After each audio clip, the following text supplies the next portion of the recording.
Why are we fighting each other, left against right, in a battle to dictate how the other should live? We've been pitted against each other by the political, financial, and media elites that profit from our conflict. We don't need to be fighting while we agree on the corruption and abuse that plagues our people.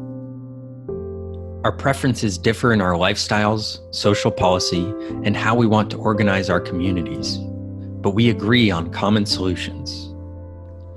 Let us come together where we agree and give each other space where we are different. Let us celebrate our diversity by allowing separation rather than fighting against each other for the seat of power. Let us stand together as one people and many people. Let us reflect on the original vision of our country, which honored the differences between the 13 small colonies, which would blossom into 50 glorious states.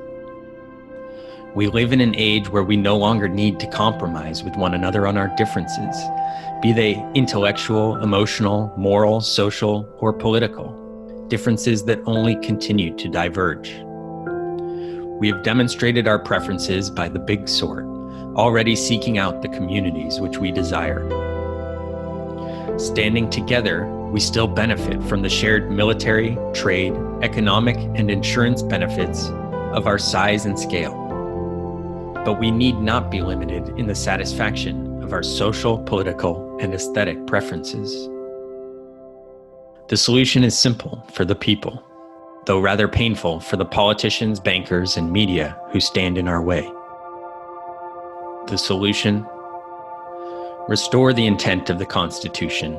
Restore the American project, itself born from the British project, and itself born of 1100 years of the continental European project. Devolve the federal government to the states. Devolve the states into additional states as suits the local demand. Decentralize. What would this vision for America look like? No more electoral college, no House of Representatives, and no presidency. The Senate remains, but consists of the governors of the several states. The powers of the federal government are severely constrained. What remains is the military for defense, the court to resolve disputes, and the treasury for finance and insurance. States, whether as large as a rural landscape or as small as a bustling city, are organized around common interests. Each state is able to customize their laws to their demands, but with no influence outside their territory.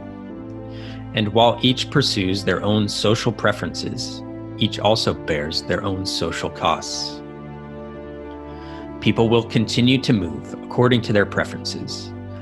Some will seek out the excitement of the city, while others will leave cities, looking for quieter communities to settle for the long term.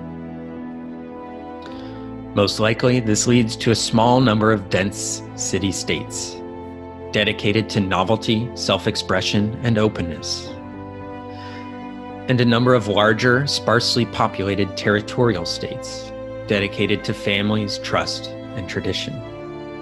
The costs of each are contained. The power of the federal government is returned to we, the people. No more struggle for the power to rule over each other. De-escalate.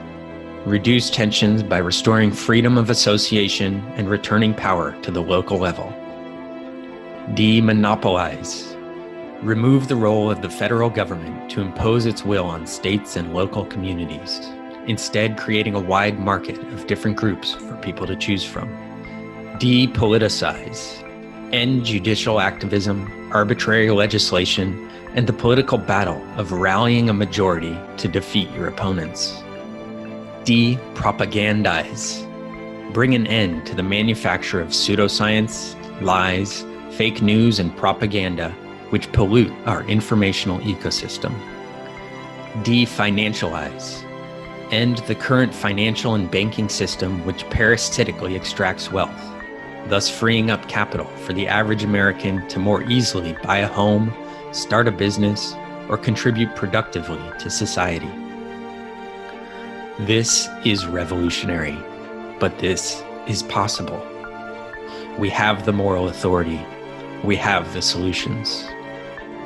Let's stand together to stand separately, to let 1,000 communities bloom.